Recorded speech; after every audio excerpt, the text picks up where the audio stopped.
येत्या 2 महिन्यात राज्यातल्या सगळ्याच मोठ्या महानगरपालिकांच्या निवडणुका लागणार आहेत आणि या शहरांमधलं आणखी एक महानगर म्हणजे मुंबई। आणि या मुंबईतल्या आज अतिशय महत्त्वाच्या अशा भागामध्ये आपण आलेलो आहोत। हा भाग असा आहे ज्याच्यामध्ये गिरगावचा थोडासा भाग येतो, काळबादेवी येतो, मुंबादेवी येतो। सी वॉर्ड मुंबई महानगरपालिकेचा या वॉर्डमध्ये आपण आलेलो आहोत। सखा पाटील उद्यान अतिशय सुंदर असं उद्यान आहे, ज्या उद्यानामध्ये आज आपण इथे सगळेजण जमलेलो आहोत।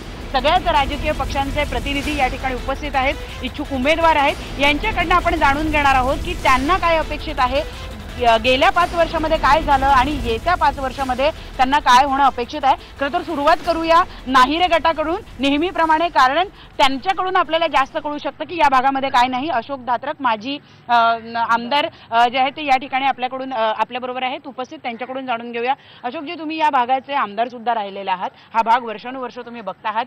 गेल्या 5 वर्षामध्ये या भागामध्ये काय झालं ज्याच्यामुळे तुम्हाला चांगलं वाटलं, पण काय नाही झालंय ज्याच्यामुळे तुम्हाला असं वाटतंय की इथं कुठला तरी नवीन पर्याय निवडून यायला हवा?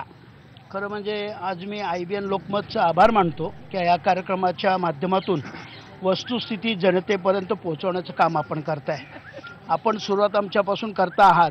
आमची विनंती अशी आहे की सत्ताधारी म्हणून गेली 20-25 वर्ष आमचे भाजपचे मित्र आणि शिवसेनेचे मित्र आहेत, सुरुवात त्यांनी करावी। काय कामं केल्याचं श्रेय निश्चित आम्ही त्यांना देऊ। जी कामं झाली नाही त्याचं पापसुद्धा त्यांना स्वीकारावं लागेल। नक्कीच जर आपण जाऊया शिवसेनेकडे, कारण सत्ताधारी ते आहेत, त्यांचे 2 नगरसेवक आहेत या ठिकाणी। युगंधराजी आहे, संपत ठाकूर आहे, ते दोघेही नगरसेवक आहेत या भागातले। युगंधराजी, काय कामं केली असा प्रश्न विचारतायत तुम्हाला तुमचे विरोधक, काय तुम्ही सांगू शकाल की गेल्या 5 वर्षात तुम्ही केलं हे? नमस्कार। प्रथम मी तुमचे आभार मानते, कारण त्यांनी आम्हाला पहिली सुवर्ण संधी दिली आणि अशी सुवर्ण संधी आमची पदोन्नत चालू राहणार आहे। आपली ही मुंबई कुणाची जे हा टायटल सॉन्ग ठेवला तुम्ही, ॲक्च्युअल खरं म्हणजे मुंबई ही आमच्या साहेबांचीच आहे आणि ह्याच्या पुढे साहेबांचीच राहणार आहे। त्यामुळे मी त्यांचे आभार मानते की त्यांनी आम्हाला सुरुवात करायला दिली आणि खरोखर आम्ही एवढी कामं केलेली आहेत की त्यांना ती सांगण्याच्या पलीकडची आहेत। त्यामुळे त्यांनी आम्हाला सांगितलंय, त्यामुळे आपल्याला तर माहीतच आहे की आम्ही किती कामं केलीत आणि काय केलेलं आहे, ते पूर्ण आढावा तुमच्या समोरच आहे। तर 2-4 कामं अशी जी तुमची युगंधरा साळेकर यांनी केली म्हणून सांगू शकाल? अहो, आता माझा वॉर्ड 217 आहे, जो जेणेकरून म्हणजे असं हे नाही आहे। त्यामुळे मी माझ्या विभागामध्ये गार्डन, पाण्याची समस्या, संपूर्ण सगळे रोड म्हणजे मार्केट एरिया आहे आणि मार्केट एरियामध्ये तिथे पूर्ण सगळ्या हाऊस गल्ल्या आणि अतिमोडकळीस आलेल्या चाळी आहेत माझ्या विभागामध्ये। त्यामुळे तिकडे हाऊस गल्ल्यांचा प्रॉब्लेम आहे, पण आम्ही जास्तीत जास्त महानगरपालिकेकडून फंड आणून आम्ही तो हाऊस गल्ल्यांना वापरतो आणि आम्ही प्रत्येक विभागामध्ये जेणेकरून लोकांना कशा जास्तीत जास्त सुविधा देता येतील ते आम्ही लोकांपर्यंत पोहोचतो। नक्की। संपतजी, तुम्ही काय सांगाल, तुम्ही कुठली कामं केली गेल्या 5 वर्षात? नमस्कार। विरोधकांनी जसं सांगितलं की आम्ही काय कामं केली, जे सखा पाटील उद्यानमध्ये तुम्ही उभे आहात ते गार्डन आम्हीच केलेलं आहे आणि त्याचा लोकार्पण सोहळा आमचे आदित्य साहेब ठाकरे यांच्या हस्ते थोड्या दिवसापूर्वी झाला। आता तुम्ही थोड्या वेळापूर्वी आज जी एंट्री केली तिकडे एक माझा बोर्ड दिसला असेल। आम्ही कामं करतो आणि मग हे करतो, नुसतं दाखवायचं म्हणून काम करायचं आणि त्याचे मोठमोठे फलक लावायचे असं नाही। आता इकडे पाण्याची व्यवस्था नव्हती, ती पण पाण्याची व्यवस्था उद्या ती होणार आहे, कारण ते सगळं पास झालेलं आहे। आणि आत्ता जो सखा पाटीलचा जो रोड चालू आहे तो पण आमच्याच प्रयत्नामुळे होत आहे। JSS रोडचा जो हे आहे तो पण आमच्याच प्रयत्नामुळे झालेला आहे। या विभागात जेवढी लोक आहेत, जेवढे ह्या सखा पाटीलमध्ये येतात त्यांना विचारा, आमचं सातत्याने लोकांपर्यंत पोहोचणं असतं। लोकांच्या ज्या समस्या असतात त्यांचं निवारण आम्ही करत असतो। आमच्या विभागात सगळ्यात जास्त मोठा जो हे आहे म्हणजे प्रॉब्लेम आहे तो हाऊस गल्ल्यांचा आहे। हा विभाग चाळी छोट्या छोट्या बिल्डिंग याच्यानी हे पसरलेला आहे आणि त्याच्यात सगळ्यात मोठी जी समस्या आहे, ताईंनी जसा उल्लेख केला, आम्ही हाऊस गल्ल्यांसाठी जास्तीत जास्त फंड मागवतो। बाकीच्या विभागामध्ये स्लम वगैरे असतो, त्याकरता ते लोक ते फंड मागवतात। आम्ही हाऊस गल्ल्यांकरता घेतला आणि तो सगळा फंड आम्ही यूज केलाय। नक्की। जरा विरोधकांकडे जाऊया। मनसे आहे, मनसेचे शेखर गव्हणे आपल्या बरोबर आहे, त्यांच्याकडून जाणून घेऊया। शेखरजी, ज्या पद्धतीनं युगंधराजी आणि संपतजींनी या ठिकाणी सांगितलेलं आहे की एवढी कामं झालेली आहे, खरंच एवढी कामं झालेली आहेत का?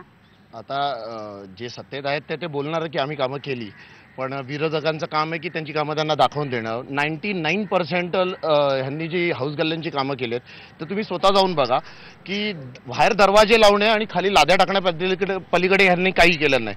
ॲक्च्युअलमध्ये त्या जर पब्लिक वाढली आहे, पॉप्युलेशन वाढली आहे, इकडे बाहेरून येणारी माणसं आहेत, तर त्या पाण्याचा निचारा झाला पाहिजे.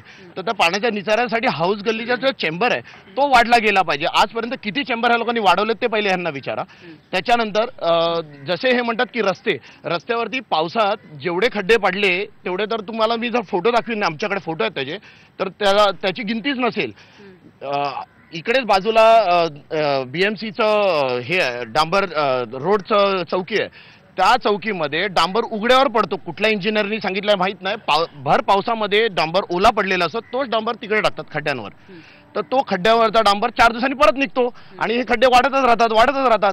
ते हे आजपर्यंत असंच होत आलंय. हे बोलणार ह्यांना दोघांचं एक मारायचं काम करतो, एक रडायचं काम करतो. ह्यांच्या भांडणामध्ये नागरिकांचे जनतेचं. जरा भाजपला विचारूया, कारण भाजपचा सुद्धा एक नगरसेवक या भागामध्ये आहे. या भागाचे प्रमुख भाजपचे आहेत आपल्याबरोबर विश्वासजी, त्यांच्याकडून जाणून घेऊया. विश्वासजी, मला सांगा, ज्या पद्धतीनं या ठिकाणी आता सेनेच्या लोकांनी आपले मत मांडलेले आहे, भाजपच्या नगरसेविकेनं काय कामं केलेले आहेत? कारण आपण त्यांनाही आमंत्रित केलं होतं, पण वैयक्तिक कारणामुळे ते येऊ शकल्या नाही. भाजप आणि विकास हे समीकरणच आहे.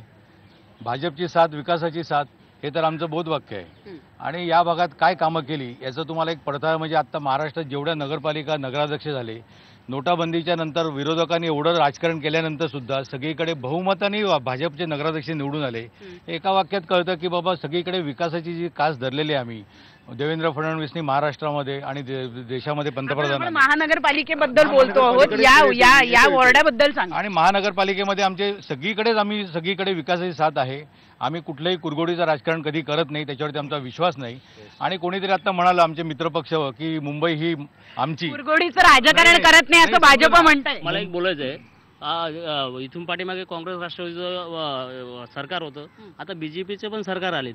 फक्त त्यांचे चेहरे बदललेत, विचार बदलले नाही. काँग्रेस बोलत होते काँग्रेस साथ, विकासाला साथ, तेच भाजपचे नेते तेच बोलतात.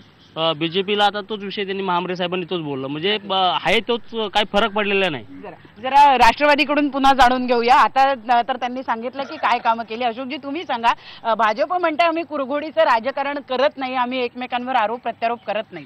खरं म्हणजे विश्वासजी, माझ्या मित्रांना मी सांगू इच्छितो, कुरघोडीचं राजकारण करीत नाही तर किरीट सोमय्या, आशिष शेलार काय करतायत?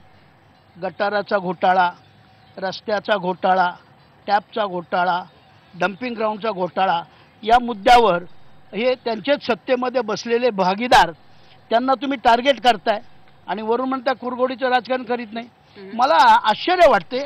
आमचे दोन्ही मित्र पक्ष जे आहेत, शिवसेना BJP, भांडतायत मात्र, पण सत्ता कोणाला सोडवत नाही. ना शिवसेनेला सोडवत ना भाजपाला सोडवत. जरा काँग्रेसचे एक पदाधिकारी या ठिकाणी उपस्थित आहेत, त्यांच्याकडून जाणून घेऊया. राजेशजी, ज्या पद्धतीनं आता या ठिकाणी उत्तरं दिली जात आहेत, काय वाटतंय तुम्हाला? खरंच गेल्या 5 वर्षात या भागाचा विकास झाला? सर्वप्रथम मी आपलं आभार मानतो. या ठिकाणी माझे सगळेच मित्रपक्ष, माझे सुद्धा मित्र आहेत, पण गेल्या 5 वर्षात त्या युती सरकारचं जे आमच्या विभागात काम चालू आहे, जो कोण नगरसेवक आहे तिकडचा, त्याच्याबद्दल मी स्वतः त्याचं काम बघितलं, त्यामुळे मी त्याला शाबासकी देऊ शकतो. पण गेल्या 20 वर्षात जे आघाडी सरकारचं आमचं राज्य होतं, म्हणजे महाराष्ट्रात महानगरपालिकेमध्ये आम्ही 25 वर्ष नाही होत, पण माजी खासदार आमचे मिलिंद देवरा यांनी नगरसेवकाची जी कामं असतात ती जेवढी ह्या विभागात केली आहे, दक्षिण मुंबईत केली आहे, ते माझे हे बाजूचे मित्रपक्ष सांगू शकतील. वॉटर मीटर, गटर, या सर्व ठिकाणी मिलिंद देवराचा तुम्हाला आजही आमच्या पार्टीचा बोर्ड दिसेल.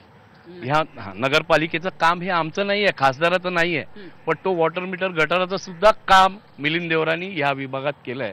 त्यामुळे आमचं आज इथे अस्तित्व आहे. एवढं. कार्यक्रमाला जेमतेम सुरुवात झालेली आहे, त्यामुळे खूप वरवरचे मुद्दे या ठिकाणी चर्चेले जात आहेत, परंतु या भागातल्या आणखी मोठ्या समस्या आहेत. एक मोठी समस्या तुम्हाला सांगायची आहे ती म्हणजे या भागामध्ये खूप मोठ्या प्रमाणावर चाळी आहेत, जागेची कमतरता आहे आणि त्यामुळे काळबादेवीसारखी घटना याच भागामध्ये घडलेली होती, ज्याच्यामध्ये महानगरपालिकेच्या अग्निशमन दलातल्या 4 अधिकाऱ्यांना जीव गमवावा लागला होता. हा सगळा प्रकार घडला कारण या ठिकाणी मोठ्या प्रमाणावर ट्रॅफिक आहे. रस्त्यामध्ये ठिकठिकाणी वाहनं उभी केली जातात दुतर्फा, त्याच्यामुळे महानगरपालिकेच्या गाड्यांना अग्निशमन दलाला जायला जागा मिळाली नाही आणि परिणाम आपण बघितलाय, 4 अधिकाऱ्यांना जीव गमवावा लागला. आम्हाला जी माहिती मिळते त्यानुसार याला सगळ्या राजकीय पक्षांचं पाठबळ असतं, अनधिकृतपणे या ठिकाणी पार्किंग केलं जातं आणि त्याचा परिणाम असा होतो की लोकांचे जीव जातात. पांडुरंग सकपाळ आपल्याबरोबर आहेत, विभाग प्रमुख आहेत. या सगळ्या नगरसेवकांवर वचक ठेवण्याचं काम त्यांचं आहे, त्यांच्याकडून जाणून घेऊया की काय खरंच तुमच्या नगरसेवकांनी याबाबतीत काही काम केलंय. नक्कीच आदरणीय पक्षप्रमुख उद्धव साहेबांचा वचक आहे, त्यानंतर आम्ही त्यांच्याकडून कामं करून घेतो. असं आहे, मगाशी माझ्या सगळ्या मित्रपक्षांनी सांगितलं, निदान मनसेने एवढं तरी ॲग्री केलं की आम्ही हाऊस गल्ल्या केल्या, लाद्या टाकल्या, काही केल्या, बाकी कोणी केलंच नाही ना. आम्ही तेवढं तरी करतोय, तेवढं तर तुम्ही मान्य करा. केले म्हणून तिथे विरोधाला विरोध करायचा नाही, काम केलं त्याची शाबासकी द्यायला पाहिजे. राजेश नाईकचं मी अभिनंदन करतो, त्याने ॲक्सेप्ट केलं आम्ही काम केलं आहे ते. आज देशामध्ये सगळ्यात महत्त्वाचा वैतरणाचा जो टप्पा आहे तो संपूर्ण देशामध्ये एकमेव महानगरपालिका मुंबई तिने पूर्ण करून दाखवलं. ह्याचे क्रेडिट आम्हाला नको आहे, लोकांचं आहे. पण लोकांसाठी दुर्गादेवी गार्डन, दुर्गादेवीतला जलाशय, सकापाटीलचा जलाशय हे कशासाठी आम्ही केलं? हे लोकांना पाणीपुरवठा सुरळीत व्हावं, लोकांना पाणीपुरवठा नियमित व्हावा आणि चांगल्या पद्धतीने व्हावा, ह्यासाठी आम्ही केलं. अनेक महानगरपालिकेची कामं आजही केली. तुम्ही सांगा, प्रज्ञा फाउंडेशनचा रिपोर्ट आहे की दक्षिण मुंबईमध्ये 20% सोडलं, 20% तर असू शकतात खड्डे आणि हे, यावेळेला कुठेही पाणी तुंबलं नाही.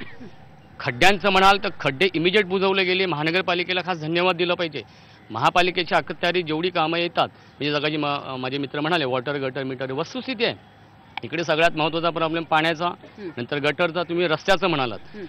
इथे वाहतुकीची कोंडी होण्याचं कारण एक आहे. काळबादेवीला गेलात तर 17 महत्त्वाची मार्केट, जे आशिया खंडामध्ये महत्त्वाचं मार्केट MJ मार्केट आहे, तिथे आज आमचे कामगार बंधू, मग ते राष्ट्रवादीचे असो काँग्रेसचे असो, आजही तिथे हातगाडीचा व्यवहार करतात.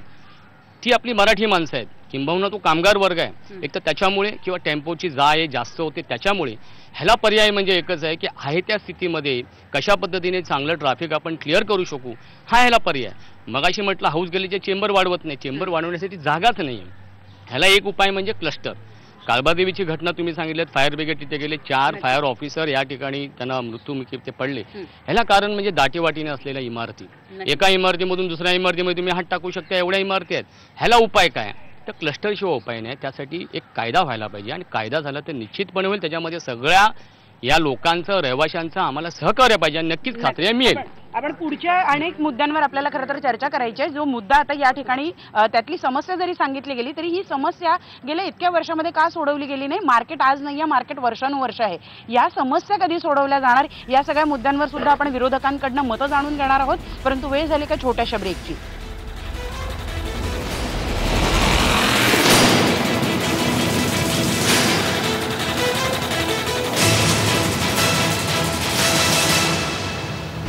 पुनर्विकास ही या भागातली एक मोठी समस्या आहे आणि या समस्येतून अनेक समस्या निर्माण झालेल्या आहेत. त्यापैकीच एक समस्या आहे ती म्हणजे ट्रॅफिकची. हा पुनर्विकास का झाला नाही? याच्यापूर्वी काँग्रेस राष्ट्रवादीचं सरकार होतं, गृहनिर्माण धोरण खरं तर त्यांनी ठरवायला हवं होतं. त्यांनी ते का ठरवलं नाही? अजूनही या भागातल्या लोकांच्या ज्या राहण्याच्या समस्या आहे, पुनर्विकासाचा जो प्रश्न आहे तो का इतका अडकून पडला? प्रणाली, मी खरोखर धन्यवाद तुला देतो. तू महत्त्वाच्या प्रश्नाकडे लक्ष वेधले. UPA सरकारच्या काळामध्ये तत्कालीन मुख्यमंत्री अशोकरावजी चव्हाण म्हणजे मनोहर जोशींनी युतीच्या सरकारच्या काळामध्ये पुनर्विकासामध्ये 250 स्क्वेअर फुटाचं सेल्फ कंटेन हे घर देण्याची घोषणा तत्कालीन सरकारनं केली. त्याच्यामध्ये वाढ करून UPA सरकारनं 300 चौरस फुटाचं कार्पेटचं घर देण्याची घोषणा केली. त्यावेळेला आमच्या मित्रपक्षाचे, भाजपाचे या ठिकाणचे पोस्टर बॉय राजपुरोहित, ज्यांचा नेहमी धडाका राहिला आहे बॅनर लावण्याचा, त्यांचे बॅनर लागले होते. आमच्या हक्काचं 500 स्क्वेअर फुटाचं घर पाहिजे. किती फुटाचं? 500. मला कळत नाही, दिल्लीत सरकार, राज्यात सरकार, गल्लीतही सरकार, महानगरपालिकेपासून राजपुरोहित कुठे आहेत? 500 चौरस फुटाचं घर कुठे गेलं? मेट्रोच्या नावाखाली उलट इथून मराठी मनुष्य उद्ध्वस्त करायचं पाप ही मंडळी करते. आणि मी तुम्हाला सांगू इच्छितो, काही वर्षापूर्वी या सी वॉर्डमध्ये सगळीकडे बॅनर लागले होते. समोर नाही आले कोणी, समोर पपेट उभा केला मयांक गांधी नावाचा. त्या मयांक गांधीच्या नावाने हे इथे बॅनर लावले होते आणि हा समुद्र किनारा प्रत्येक बिल्डिंगला चिटकवला होता, फक्त होर्डिंगवर. पण नंतर नाही. 80 पासून नगरसेवक, 85 पासून 90 पासून आमदार, त्या आज तागायत राजपुरोहित आहेत. या प्रश्नाचं उत्तर खरं म्हणजे राजपुरोहितनं दिलं पाहिजे. राजपुरोहित यांचे सुपुत्र या ठिकाणी आहे आकाश पुरोहित, आणि सगळ्यात महत्त्वाचं म्हणजे ते इच्छुक उमेदवार सुद्धा आहे. आकाशजी, प्रश्न उपस्थित केला आहे राजपुरोहित यांच्यावर, ते या ठिकाणी नाही आहेत, तुम्ही त्यांचं प्रतिनिधी म्हणून या ठिकाणी उभे आहात. मला सांगा, ज्या पद्धतीने एकूण हे राजकारण केलं जात आहे, आज काँग्रेस राष्ट्रवादी म्हणत आहे की त्यावेळेला धोरण ठरवलं गेलं होतं, त्यावेळेला तुम्ही जास्तीची मागणी केली होती आणि म्हणून ते प्रकरण रखडलं. आज काय परिस्थिती आहे? 500 चौरस फुटाचं घर. मैं आज की तारीख में आपका धन्यवाद कहना चाहता हूँ. जो लोकमत ने बॅनर लगाया, मुंबई कोणाची, मुंबई इथे राहणाऱ्या लोकांची आहे, आणखी कोणाची नाही आहे, कोणी पक्षाची नाही आहे, इथे राहणाऱ्या लोकांची आहे.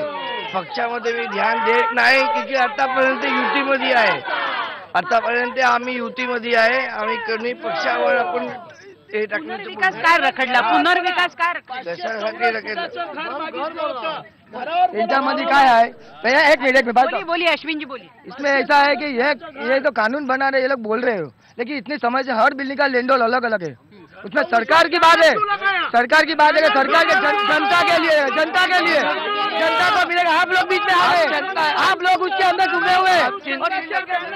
बोला देखो, मांग करण्याचा मांग कोणीही करू शकत नाही. आणि एक भाडूत तर्फे ही मांग होती की आम्हाला 500 स्क्वेअर फूट घर मिळालं पाहिजे. कारण लँडलॉर्ड आणि जे विकासक आहे त्यांची मनमानी इथे चालणार नाही. ते एवढं वाचक राजपुरोहितांचा या एरियामध्ये आहे की लँडलॉर्डही घाबरतात आणि विकासकही घाबरतात. विकास झाला नाही, भेंडी बाजारच्या मेक ओव्हरवरती फाईलवरती सह्या होतात, मग सीओच्या याच्यावरती का नाही होत? हा विषय आहे ना. भेंडी बाजारच्या मेक ओव्हरमध्ये तुम्ही फाईलीवरती सह्या होतात, तिथे टावर होतात, मग सीओवरती काय केलं नाही? या आमदाराने फक्त इथून मागे जनतेला फक्त गाजर दाखवण्याचं काम केले आणि लोकांना मुंबई शांघाय म्हणून दाखवण्याचं काम केले. काही केलेलं नाही. खाली बॅनरबाजीवरती फक्त साहेब असतात आमचे. 3 वर्ष झाले आमदार साहेब आम्हाला दिसलेले नाही, खाली बॅनरवरती असतात. आणि नगरसेवक सुद्धा एक मोठा आरोप केलेला आहे. यांचं असं म्हणणं आहे की भेंडी बाजार मधल्या ज्या इमारती आहेत त्यांना परवानगी मिळते, त्यांचा पुनर्विकास होतो. आपल्याला सगळ्यांना माहिती आहे की त्यातल्या अर्ध्या इमारतीने अर्धे मजले हे अनधिकृत पद्धतीने होतात.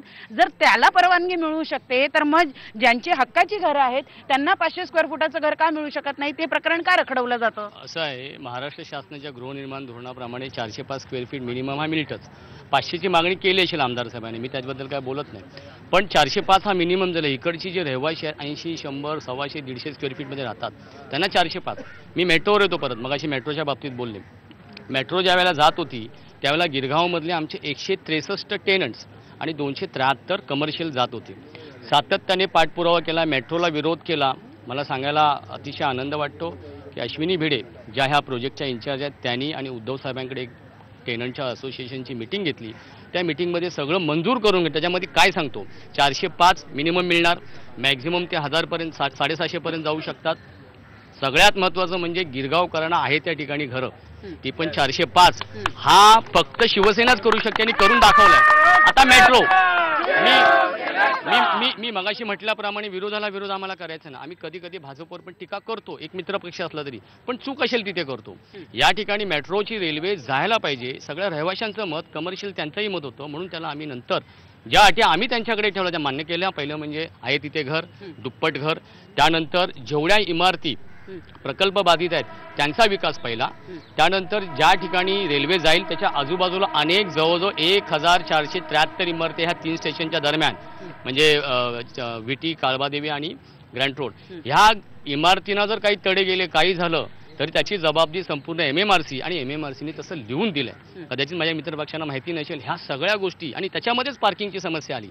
माझ्यात नवीन जे इमारती तयार होतील त्याच्यामध्ये पार्किंग समस्या पण तिथे ताबडतोब सोडवल्या गेल्या पाहिजे, तरच परमिशन मिळते. भेंडी बाजारमध्ये तुम्ही म्हणालात आज बी वॉर्डचे जे वॉर्ड ऑफिसर आहेत त्यांनी आत्तापर्यंत 23 इमारती तिकडे तोडलेल्या आहेत भेंडी बाजारला, अनधिकृत होता म्हणून.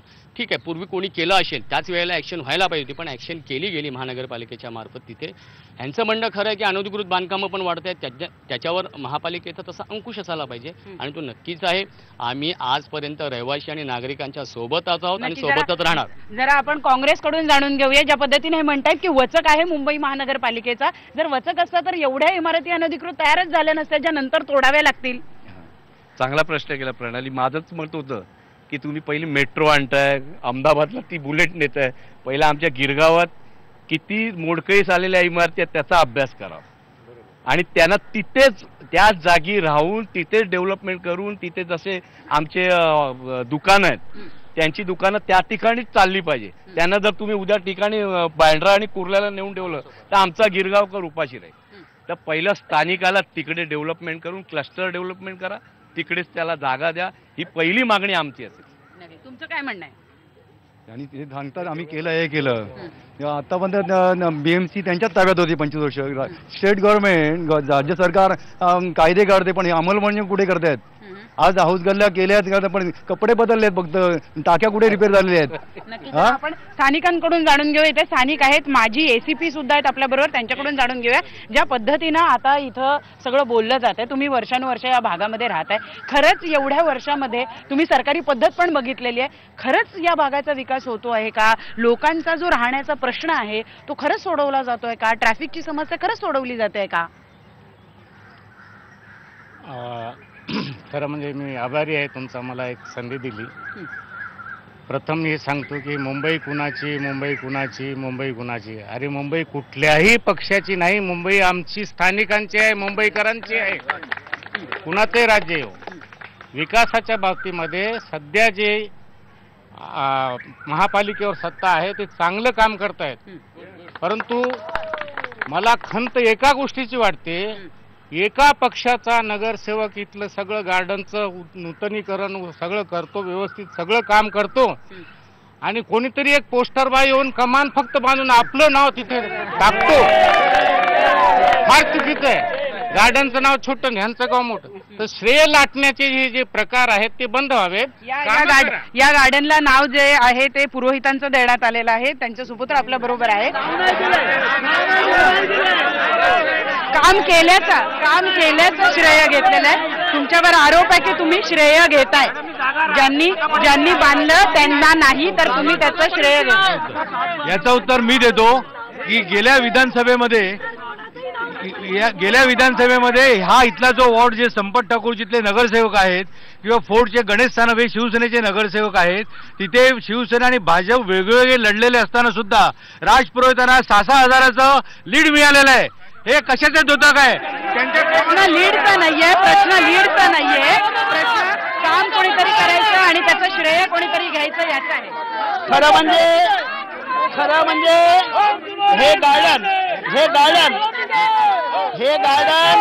हे गार्डन खरं म्हणजे सगळ्यात पूर्वी जपानी गार्डन म्हणून ओळखलं जात होतं. त्यानंतर या मुंबईचा चेहरा मोहरा बदलणारे एक जे नेते होते काँग्रेस पक्षाचे, सदाशिव काशीनाथ पाटील, सखा पाटील, त्यांच्या नावाने हे गार्डन आहे. आजही सखा पाटील गार्डन आहे. इथे फक्त आस्कुलकरांनी सांगितल्याप्रमाणे स्वतःचं नाव तिथे लावण्याचा प्रयत्न झालाय. ताई मी तुम्हाला एक सांगतो, तुम्ही बाहेरचा बोर्ड बघा, तो फंड कुठला वापरलाय? झोपडपट्टी दुरुस्त मंडळ. ही झोपडपट्टी आहे का? मग झोपडपट्टी दुरुस्त मंडळाचा फोन इथे कसा? एक आणि आता माझे मित्र विश्वास मांबरेंनी सांगितलं आम्हाला 6,000 हजाराची लीड.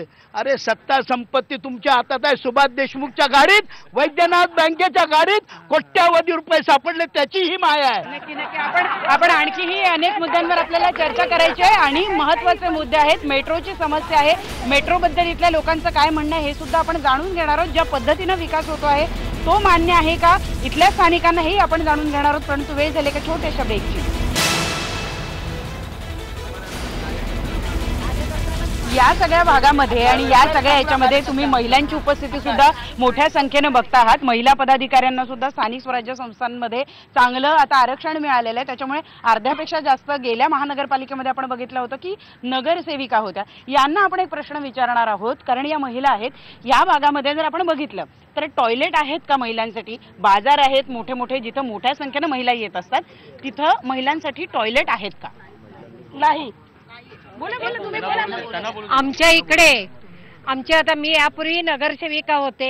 आता माझ्या मैत्रिणीने मी नगरसेविका युगंधर साळेकर हिने सांगितलं की मी गार्डनची सुधारणा केलेली आहे आणि खरोखरच म्हणजे माझ्या एरियामध्ये आमच्या कुंभारवाडा तिथे पाण्याची कमतरता अजिबात नाहीये आणि टॉयलेट प्रत्येक ठिकाणी बांधलेले आहेत तिने. खरंच टॉयलेट आहे? मला तर दिसलं नाही. आमच्या इथे या इथे तरी मुंबईमध्ये आमच्या इथे म्हणजे गिरगावमध्ये ठाकूरद्वारमध्ये टॉयलेट नाही आहेत लेडीजना.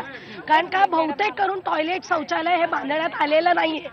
प्रत्येकाची घरं बांधण्यात. सर्वसामान्य महिला जेव्हा बाजारात येतात, मोठ्या प्रमाणावर शॉपिंग करायला रोज इथं महिला येतात, मला तर टॉयलेट दिसलं नाही. या एरियात टॉयलेट नाहीच आहे. आपले प्रधानमंत्री म्हणतात की स्वच्छता पाहिजे, स्वच्छतेसाठी तुम्ही शौचालय बांधा. इथे अख्खा एरियात 1 की 2च टॉयलेट आहेत, बाकी टॉयलेटच नाहीये.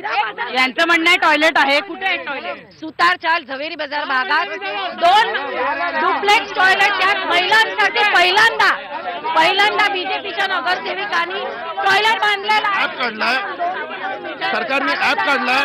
अरे 2 मिनिटं. सरकारने ऍप काढलाय, त्याच्यावरती बघायचं की किती किलोमीटर तुम्हाला जायचं आहे. आज तुम्ही मला सांगा, इकडे मार्केट्स आहेत, या मार्केट्समध्ये कमीत कमी लाखोंनी पब्लिक येते. या लाखोची पब्लिक ह्या सोनापूर गल्लीमध्ये एक शौचालय, या गायवाडीमध्ये एक शौचालय. झवेरी बाजार आहेत या भागामध्ये. युगंधरा साळेकर नगरसेविकांना काहीतरी बोलायचंय. बोला, काय म्हणायचंय तुम्हाला? मी एक महिला नगरसेविका आहे म्हणून या समस्येकडे जास्त लक्ष देईल. कारण सातत्याने आहे ना आमच्या पक्षाने किंवा आम्ही ह्या टॉयलेटसाठी खूप हे केलेलं आहे. पण सी वॉर्ड हा कंजेस्टेड एरिया आहे. टॉयलेट बांधण्यासाठी कुठेही जागा नसतात शक्यतो. आता उदाहरणार्थ बुलेश्वर हा एरिया असा आहे की नालासोपारा, विरार, दैसरवरून महिला येतात. तिकडे काही महिला डायबिटीज पेशंट असतात आणि डायबिटीज पेशंटला सातत्याने टॉयलेटला जावं लागतं. अशा वेळी आम्ही खूप पाठपुरावा केला, पण आम्हाला जागाच उपलब्ध नाही. तरी सुद्धा आम्ही G+1, 1+1 करून महिलांसाठी टॉयलेट केलेले आहेत. आणि खरोखर आमच्या वॉर्डमध्ये शौचालयाची आणि टॉयलेटची सुविधा खूप चांगली आहे. आणि जे जुने करारावर कुणाला दिलेले आहेत ते सुद्धा आम्ही त्यांचे करारपत्र बघून त्याला सुद्धा ते डेव्हलपमेंट करायला जबरदस्तीने लावलेले आहोत. नाही, विरोधक विरोध करायचा म्हणून करतात. ते जरा डोळे उघडे करून चालले तर त्यांना दिसतील. आत्ताच इकडे 1 वर्षापूर्वी मी आणि आमच्या सी वॉर्डच्या असणाऱ्या मॅडम यांनी तिकडे ओपनिंग केलेलं आहे, नवीन बांधलेलं आहे. ते महिलांसाठी आणि यांच्यासाठी पण. आणि आमचा सातत्याने पाठपुरावा असतो. या विभागात कंजेस्टेड एरिया आहे. ताईंनी जसं सांगितलं भुलेश्वरला, मी फणसवाडीमध्ये एक टाकत होतो चन्नी रोड स्टेशनच्या इकडे, पण नागरिक तिकडचे आपल्याजवळ टॉयलेट असं बनवून देत नाहीयेत.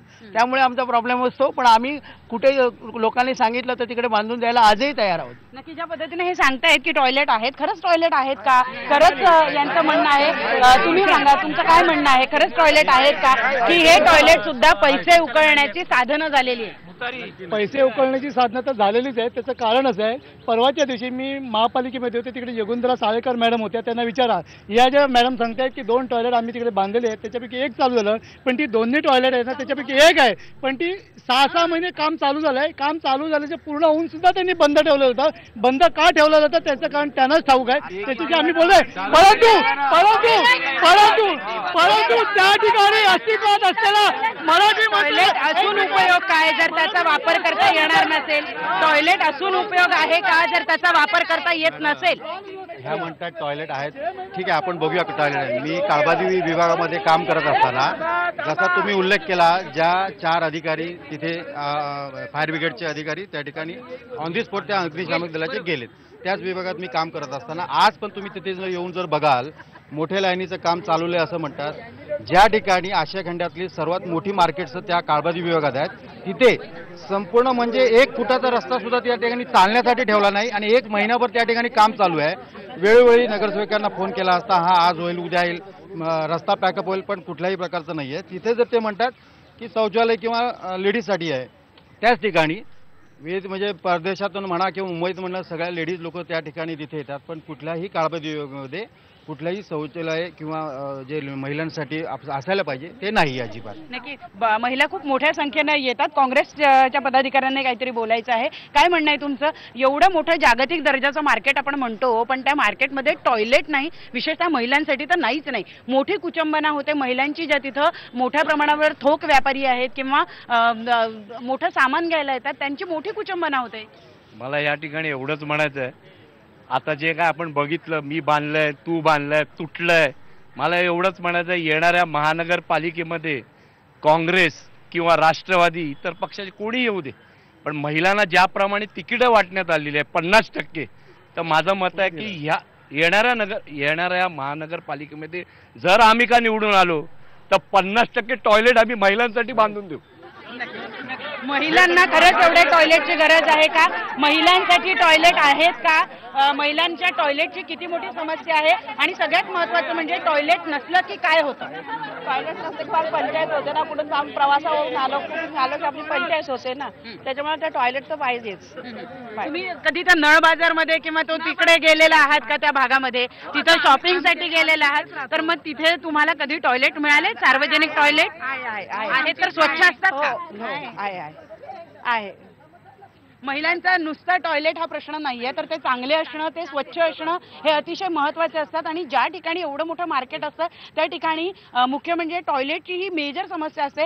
राजकारणामध्ये 50% आरक्षण महिलांना मिळालं, पण सार्वजनिक जीवनामध्ये 50% टॉयलेट महिलांना कधी मिळतील हा सगळ्यात मोठा प्रश्न आहे. आणि त्याच प्रश्नांवर आपल्याला आणखी शिवसेनेचंही मत जाणून घ्यायचं आहे. परंतु वेळ झाली का छोट्याशा ब्रेक नंतर हाच मुद्दा आपण पुढे नेणार आहोत. ब्रेकपूर्वी आपण बोललो होतो ते टॉयलेट या विषयावर, आणि शिवसेनेला याबद्दल काहीतरी बोलायचं आहे. थोडक्यात आपलं मत मांडा, का या भागामध्ये टॉयलेटची समस्या आहे? सगळ्यात महत्त्वाचं, आज महानगरपालिकेने ॲप सुरुवात केली. तुम्हाला टॉयलेटचे लोकेशन कळणार. महापालिकेने, मुंबई महापालिकेने, जिथे तुम्ही म्हणता आमची सत्ता आहे. बरोबर. सगळ्यात महत्त्वाचं, आता जो संपूर्ण महापालिकेचा सर्वे घेतलेला मुंबईचा, त्याच्यामध्ये C आणि D वॉर्ड हा हागणदारी मुक्त म्हणून जाहीर झाला. त्याला कारण म्हणजे शौचालय तिथे आहेत. महापालिका उगाचच कोणाच्या वशिल्याने असं तर देत नसेल. दुसरी गोष्ट, आज सगळे मार्केट, म्हणजे चिरा बाजार असो, नळ बाजार असो, प्रॉफिट मार्केट असो किंवा काळबादेवीचे इतर कपड्याचे मार्केट, आतमध्ये टॉयलेट्स आहेत, मार्केटमध्ये टॉयलेट्स आहेत. बाहेर टॉयलेट बांधायला तिथे पुरेशी जागा नाही, आणि जरी जागा असली तरी कुणाचा ना कुणाचा विरोध होतो. त्याच्यामुळे ते टॉयलेट, इव्हन काळबादेवीला पण त्या नगरसेवकांनी पण बांधलेले आहेत. प्रत्येक नगरसेवक मध्ये राष्ट्रवादीचा जो काँग्रेस, सगळ्यांनी टॉयलेट तर बांधलेले आहेत. मग टॉयलेट नाही बांधले असा विरोध करून चालणार नाही. आहे ते आहे म्हणायला पण आपल्याला पाहिजे. नक्की. जरा मेट्रो या विषयावर सुद्धा अनेकांना बोलायचं होतं. काय बोलायचं होतं मेट्रो बद्दल? मेट्रो प्रकल्प झाला तो, जे स्टेशन आहे त्या लोकांचंच पुनर्वसन केलं. जिथून अंडरग्राऊंड जाणार आहे ती जागा, त्या लोकांचं काय, त्या चाळींचं किती तोडपाणी झाली, त्यासाठी काय नाही भांडत ते लोक ज्या खालून जातात ते आयुष्यभर त्या चाळीमध्ये राहणार का? त्यांचं पुनर्वसन होणार नाही का? हा विषय ना. त्यांना काही, पण त्यांना त्रासही होणार नाहीये, कारण ते खूप खाली. पण इथे चाळीच आहेत ना. जर चाळी आहे तर ती चाळी कधी ना कधी तरी पडणार आहे, कधी ना कधी ती बिल्डिंग मोडकळीस येणार आहे. त्याच्यानंतर मग त्यांचं काय? त्यांना कधी, त्या लोकांना ती पुनर्विकास हा MMRC ना का करावा? मी जरासं एक लक्ष दुसऱ्या विषयाकडे वेधू इच्छितो की आपण हे सर्व राजकीय पक्ष जे आहे ते आपापल्या परीने विकासाची साथ करतच असतात, पण याला अडथळा जो आहे हा बाबू लोकांचा, म्हणजे जे महापालिकेमध्ये भ्रष्ट अधिकारी जे आहेत आणि त्यांच्यामुळे ही जी विकासाची जी गती आहे ती योग्य प्रकारे मिळत नाही. आणि त्याला राष्ट्रवादीचे काही जे बडे नेते होते जे आता तुरुंगात आहेत, अशा लोकांनी या भ्रष्ट अधिकाऱ्यांना साथ दिल्यामुळे ही विकासाची वाढ खुंटलेली आहे. मेट्रो हे म्हणतायत की जिथून जिथून खालून जाते त्या सगळ्या भागांचा विकास व्हावा. हे खरंच शक्य आहे? फिजिबल आहे? मी सगळ्यात महत्त्वाचं तुम्हाला सांगू इच्छितो, जे पैसे मेट्रोला आणि बुलेट ट्रेनला देणार आहात तुम्ही, त्याच्याऐवजी अस्तित्वात असलेल्या लोकलची सर्व्हिस पाहा ना. कोट्यावधी एका मुलीचे बिचारीचे ऍक्सिडेंटमध्ये पाय गेलो तर किरीट सोमय्याने देशभर तमाशा केला, देशभर. आता सरकार तुमचं आहे. मी आणखीन एका वेगळ्या विषयाकडे आपलं लक्ष वेधतो. 80 पासून नगरसेवक राजपुरोहित, 85 पासून आमदार राजपुरोहित, आणि हे 19 ऑक्टोबर 2016ला पुन्हा निदर्शनाचा कागद. चला खड्डेमुक्त, चला ह्याच्या मुक्त. विश्वास मांबरेचं उत्तर ह्याच्यात दडलंय की तुम्ही लोकांना प्रत्येक वेळेला असं मूर्ख बनवता.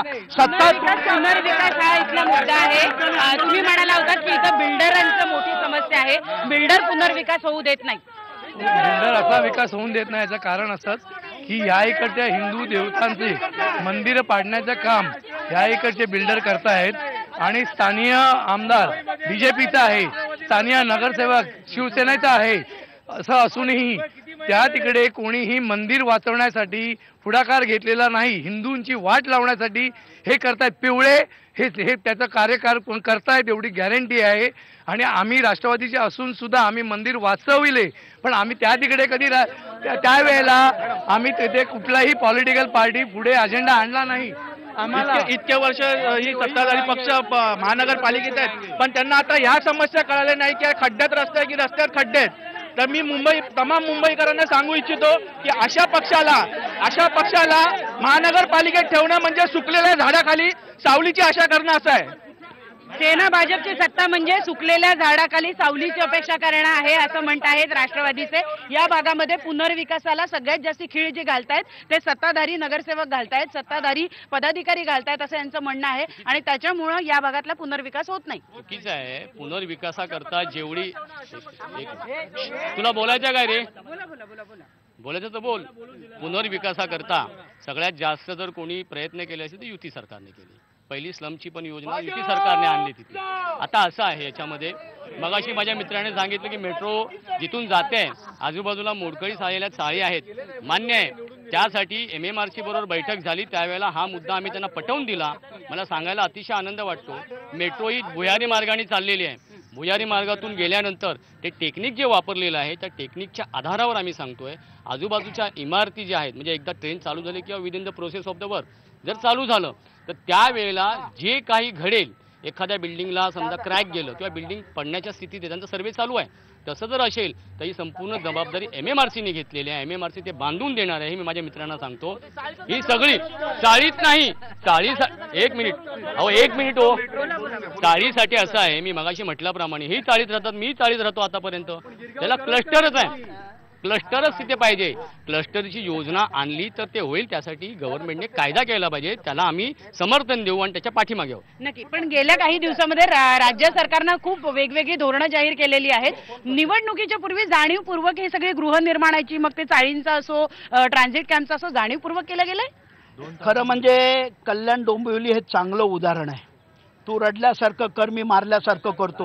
निवडणूक झाली का पुन्हा एकात एक तुम्ही आम्ही भाऊ मिळेल ते वाटून खाऊ, अशा पद्धतीने आता गेले 4-5 दिवस ज्या पद्धतीनं सरकारनं निर्णय जाहीर केलेले आहेत हे फसवे आहेत का निर्णय, का खरंच काहीतरी? यांचे निर्णय सगळे फसवे. तुम्ही कुलाबा ट्रान्झिट कॅम्पला या, त्या ठिकाणी अशाच पद्धतीचा आहे.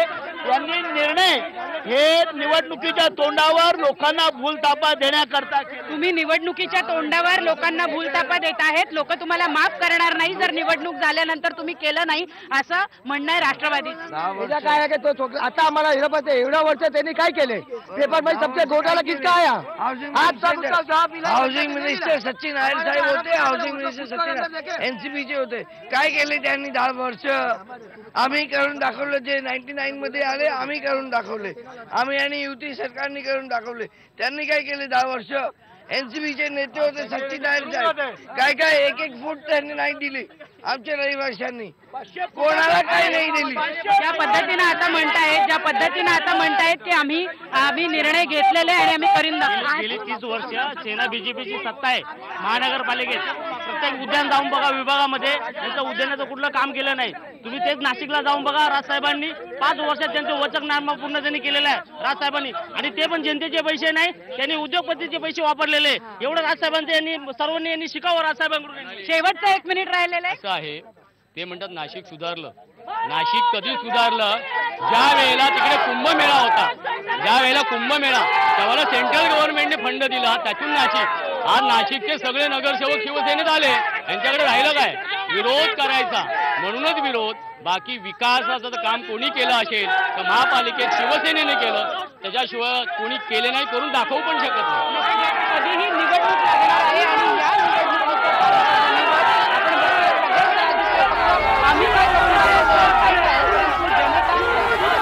आणि जनता ठरवेल की नेमकी मुंबई पुण्याची आणि मुंबईमध्ये कोणाला निवडून द्यायचं आहे.